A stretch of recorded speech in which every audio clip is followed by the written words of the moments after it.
I use him to do my taxes and not my buddy that owns a trucking company.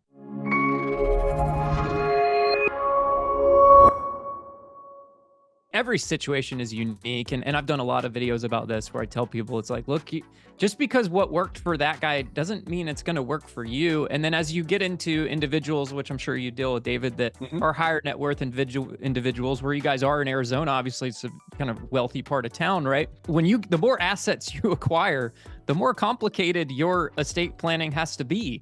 And when you own businesses and you have employees like myself, I have to make plans for, what happens if I die? Who can run payroll? Like what, all that sort of stuff, right? All that has to be thought about. Or business partnerships. What if one partner dies? How does the other one buy him out? Like there's so many moving parts to this. As with everything, you really need to find the professional that's appropriate for you. In our area of work, we'll meet a lot of people and they'll be like, my financial advisor said to do this. And that's fine. A lot of the advice, it might be relevant, but it's not particularly relevant. And sometimes the motivations of those people are really to keep their clients closer to themselves.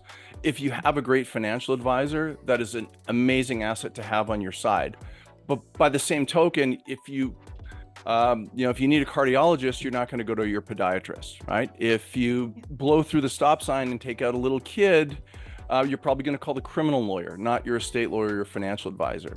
And the important thing that we really see is find the right professional to solve the particular problem, whether that's a real estate problem, a legal problem, a medical problem. Find someone with a niche.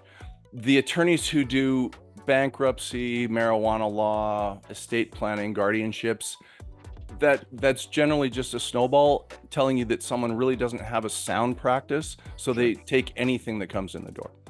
Yeah, and that's kind of the way, like when I rehab houses, right? There's some people like, oh, hire a general contractor. No, I have trades and all my subs do very specific tasks. And I don't just pick one general person. I knew this guy's really good at tile. I knew this guy's good at tile in a really high-end house. This guy, I'll put a low-end house.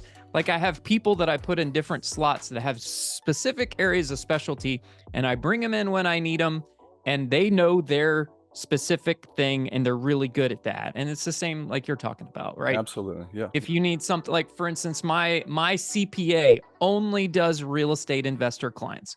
All of his clients are just real estate investors. He knows the tax code around real estate better than anybody else, right? And that's why I use him to do my taxes and not my buddy that owns a trucking company, right? I don't use his CPA. That's right.